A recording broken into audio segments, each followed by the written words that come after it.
Good নুন বন্ধুরা, শুভ দুপুর বন্ধুরা, welcome back to my channel. সবাই কেমন আছো? আশা করছি সবাই খুব ভালো আছো।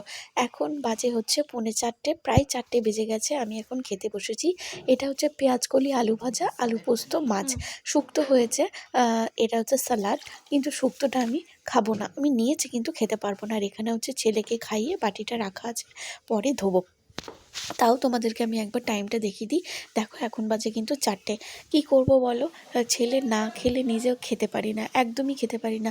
ছেলে আমার প্রায় 12:30টার মধ্যে শুয়ে পড়েছিল, 3টে 3:30টের মধ্যে ঘুম থেকে উঠে পড়েছে। কিন্তু আমার একটা কি মনে হয় জানো তো, শুধুমাত্র আমি না, প্রত্যেকটা মাই মনে করে যে নিজের বাচ্চা না খেলে কি করে খাবো। আমি তো একদমই খেতে পারি না। ও খাবে, তারপরে আমি খাবো। সে 4টে বাজুক, 5টা বাজুক, 4:30 বাজুক, ওকে খাওয়াতে আমার প্রায় 1 ঘন্টা 1.5 ঘন্টা, প্রায় 2 ঘন্টার মতো লেগে যায়। তবে গিয়ে 2-3 চামচ খায়। তো যাই হোক, ও খেলেই আমার মানে খুশি, আমার খাওয়া ও খেলেই। তো 4টে, এখন বাজে 4টে, আমি খেতে বসেছি। প্রায় 15 মিনিটের মধ্যে আমি খাওয়া শেষ করেছি, কারণ খুবই বেলা হয়ে গেছিলো। তো দুপুরবেলায় ভাত না খেলে একটু হয় না, যেহেতু সেই জন্যই একটুখানি ভাত খেলাম।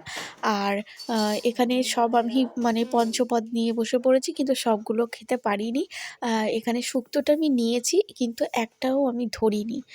তো যাই হোক, শুক্তো আমি কী বলবো, খেতে খুবই ভালোবাসি। তার জন্যই আমি আজকে করতে বলেছিলাম। প্রায় দিনই বাড়িতে শুক্তো হয়, তো আজকে ইচ্ছে করেছিল বলে খেতে চেয়েছিলাম। তাই কাকিমাকে বললাম যে রান্না করো শুক্তো, কিন্তু আমি খাওয়া হলো না। তো আর আরেকটা কথা জানো, কালকে বৃহস্পতিবার ছিল, তো কালকে আমি একদম মানে বৃহস্পতিবারের লক্ষ্মী পুজো করতে ভুলে গেছি, শুধুমাত্র বাচ্চার চাপের জন্যই। খুবই একটা বড় ভুল করে ফেলেছি। ঠাকুর তো মানে ক্ষমা করবেনই, আমরা সব সন্তান। তো আমার বাচ্চা যেহেতু অনেক ছোট, তার জন্যই আমি ভুলে যাই। তো যাই হোক, চলো খেয়ে নিই। খাওয়া দাওয়ার পর রেস্ট নেবার তো সময় আর কিছু ছিল না। খুব জোর আধা ঘন্টা 1 ঘন্টার মতো রেস্ট নিলাম। তারপরে চলে আসলাম ছেলের জন্য বিকেলের টিফিন করার জন্য। তো আমি এখন বানাবো ওর জন্য ওটস। তোমাদের কাছে আমার একটা জানার একটা ইচ্ছে আছে, যে তোমরা বাচ্চাকে কীভাবে পেস্তা খাওয়াও, কীভাবে বাচ্চাকে পেস্তা খাওয়ালে ভালো হয় বাচ্চার জন্য। তো সেটাই আর কি, পেস্তা কীভাবে খাওয়াবো না খাওয়াবো, সেটার জন্যই আমি তোমাদের কাছে জানতে চাইছি। পেস্তা কীভাবে খাওয়ালে বাচ্চার ভালো হবে, তো এটাই একটা আমি তোমাদের কাছে জানতে চাই। তোমরা যদি কেউ আমার এই ভিডিওটা দেখছো, প্লিজ তোমরা কমেন্ট করে জানাবে। এটা হচ্ছে আখরোটটা আমি আগের দিন জলে ভিজিয়ে রাখি। পরের দিন আমি জল থেকে তুলে রোদ্রে ভালো করে শুকিয়ে নিই। আর শুকনো খোলাতে প্রায় তোমার আধা ঘন্টার মতো ভাজতে হয়। আর এটা হচ্ছে কাঠবাদাম, সাথে আখরোটও আছে। এগুলো কিন্তু ড্রাই রোস্ট করা আছে। আর আরেকটা কথা, এখানে আমি কিন্তু খেজুর রেখেছি। খেজুরটা কিন্তু নটরাজ। আর প্রত্যেকটা জিনিস আমি দোকান থেকে কিনেছি, কিন্তু এরপর থেকে আমি এগুলো সব ফ্লিপকার্ট থেকে অর্ডার করব। আমার বান্ধবী বলেছে ফ্লিপকার্ট থেকে অর্ডার করলে অনেকটা কিন্তু মানে মানে লাভ বলতে পারো, অফে পাওয়া যায়। আর এটা হচ্ছে ওটস, আর এটা হচ্ছে সফলার নয়, কেলসের ওটস হচ্ছে। ঠিক আছে, আমি সফলার ছেলেকে খাইয়েছি। এটা হচ্ছে কেলস। সফলা মানে যে দোকান থেকে আমি কিনেছিলাম সেখানে সফলা ছিল না, সেই জন্যই। একটা জিনিসও মুখে দেবে না, আর কিন্তু এখানে নিয়ে নেব।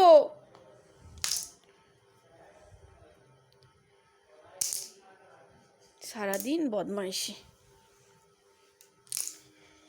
এই চেয়ার থেকে এইটা আসনটা ফেলেছে, ওখান থেকে এই যে চিরুনি, তারপরে ওই যে একটা ডাঁটি মোটা চিরুনি, সমস্ত কিছু ফেলে তারপরে গোছানোর পালা আমাদের। এখান থেকে দেখো সব জিনিস নামাবে এবারে।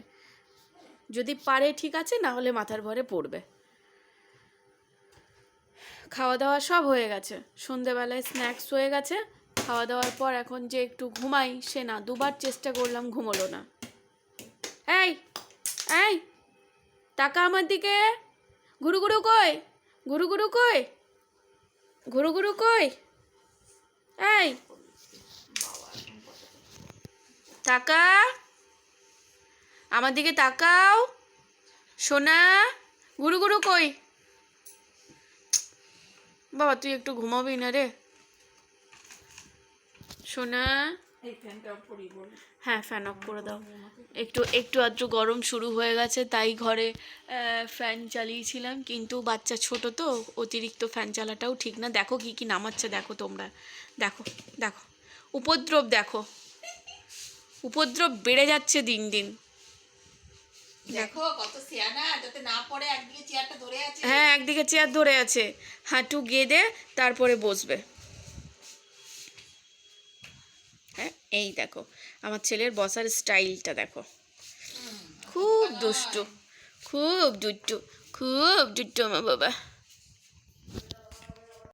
ছেলেকে খাওয়ানোর পর আমারও ভীষণ খিদে পেয়ে গেছিলো, তো সেই জন্য ভাবছিলাম কি বানাই, তো চাউমিন ছিল, চাউমিন বানালাম। এখানে আমি ডিম দিয়েছি, আমি লাল লঙ্কা দিয়েছি, আর বিনস দিয়েছি, গাজর দিয়েছি, পেঁয়াজ দিয়েছি, এগুলো সবই দিয়েছি। তো খেতে বিশ্বাস করো খুব ভালো হয়েছিল। আমি এটার মধ্যে দিয়েছিলাম 1 প্যাকেট যে 5 টাকার ম্যাগি মশলাগুলো হয়, সেই ম্যাগি মশলা দিয়েছি, আর সাথে দিয়েছি একটুখানি তাড়কা মশলা, বাস। আর আমি কিচ্ছু দিইনি, নুন দিয়েছি, আর এই সর্ষের তেল, সরি সাদা তেল, আমি সাদা তেল দিয়েই বানিয়েছি। খেতে অপূর্ব হয়েছে, মানে আমি খাচ্ছি তো 1 চামচ খাওয়ার পরই বুঝতে পেরেছি খেতে খুব সুন্দর হয়েছে। তো আগের দিন যেহেতু কম তেল করেছিলাম, তো আমার মনে হয় আমার হাজব্যান্ডের খুব একটা পছন্দ হয়নি, ঠিক আছে? কম তেলে চাউমিন ভালোও লাগে না। তো আজকে যেরকম বানিয়েছিলাম হালকা তেল ছিল, দেখলে বোঝা যাবে হ্যাঁ এটা তেলের জিনিস। আমি ম্যাগির থেকেও না চাউমিন খেতে ভীষণ ভালোবাসি। আর যেদিন আমি চাউমিন খাই, বিয়ের আগে কী হতো, শুধু চাউমিন খেলে আর রাত্রে কিছু খেতাম না। আর এখন কি বলো তো, মানে খেলাম হয়তো 7:30 8টার সময়, আর রাত্রি 12টা 11:30টার সময় রাত্রের ডিনার করছি। ততক্ষণ তো খিদে পেয়েই যায়। তো আর কি এইভাবেই চলছে। তো যাই হোক, নিজেকে না দেখে আগে আমি আমার ছেলেকে দেখছি। অবশ্যই আমাকে নিজেকেও দেখতে হবে, সুস্থ থাকতে হবে, ভালো থাকতে হবে, তবেই তো আমি আমার ছেলেকে ভালো রাখবো। কিন্তু কিচ্ছু করার নেই, প্রত্যেকটা মা সবসময় আমরা ভাবি আমাদের ছেলেকে নিখুঁত রাখবো, কোনো রকম কোনো ত্রুটি রাখবো না, শরীরের না মানে পোশাক আশাক, খাওয়া দাওয়া, এই সব কোনো ত্রুটি রাখবো না, আমরা মারা এটাই ভেবে থাকি। তো কী আর করা যায়। তো আজকের ভিডিও তোমাদের কেমন লাগলো প্লিজ জানিও কমেন্ট করে।